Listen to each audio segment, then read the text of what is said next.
నా మాటల్లోనే పోయి తీసుకొచ్చిండు, తోట కూడా చూడడానికి రాలేదు. అరవింద్ అనే మందు చాలా రకాల పని చేస్తుంది, రైతులందరూ కొట్టుకోవచ్చు. కావాలంటే ఇక్కడ రండి, నా నెంబర్ ఇస్తా, ఇక్కడ వచ్చి చూసి కొట్టడానికి ప్రయత్నించండి. స్మూత్నెస్ ఉంది, పురుగు పోయింది. అందరికీ నమస్కారం రైతులకి. నా పేరు కమలాకర్, నేను కర్షక ఆర్గానిక్స్ ఏరియా మేనేజర్ మాట్లాడుతూ ఉన్నాను. అరవింద్ అనే మందు స్ప్రే చేశాడు, అది ఎలా పనిచేసింది, ఏం పోయింది, ఏం వచ్చింది అనేది రైతు మాటల్లోనే తెలుసుకుందాం. ఒకసారి నమస్కారం అన్న.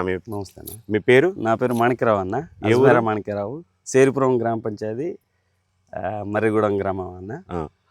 నేను కార్తిక్ అన్న దగ్గర నుంచి అరవింద్ అనే మందు తెచ్చాను. అది తెచ్చి కొట్టడం వల్ల ఎదుగుదల వచ్చింది, పూత బాగా వచ్చింది. చిన్నగా చిట్టాకులతో వచ్చిందా, బర్రాకులతో వచ్చిందా? ఒకవేళ వస్తే ఈ దగ్గర గనుపులు వచ్చినాయా, దూరపు గనుపులు వచ్చినాయా? అసలు మీకు ఎలా అనిపించింది చెప్పండి అన్న మీ మాటల్లో. ఈ దగ్గర గనుపులు వచ్చి చిన్న ఆకులతోనే వచ్చింది, మరి పెద్ద ఆకులు ఏం రాలేదు. పెద్ద ఆకులు వచ్చి మరి ఎదుగుదలలో ఎడల్పు ఎదగడం అలాంటివి రాలేదు. గ్రోత్ అంటే బాగా వచ్చిందన్న? ఎంత వచ్చిందన్న? లైట్ గ్రోత్, స్మూత్ గా వచ్చింది. లైట్ గ్రోత్ రెండు మూడు ఇట్లా వచ్చింది. ఇట్లా గనుపులు దగ్గరకు వచ్చింది. ఇక్కడ ఒక గనుపు వచ్చింది, ఇక్కడ ఒక గనుపు రావడం వల్ల దాంట్లోనే పువ్వు వచ్చింది. దగ్గర గనుపు తప్ప దూర గనుపు అయితే రాలేదు.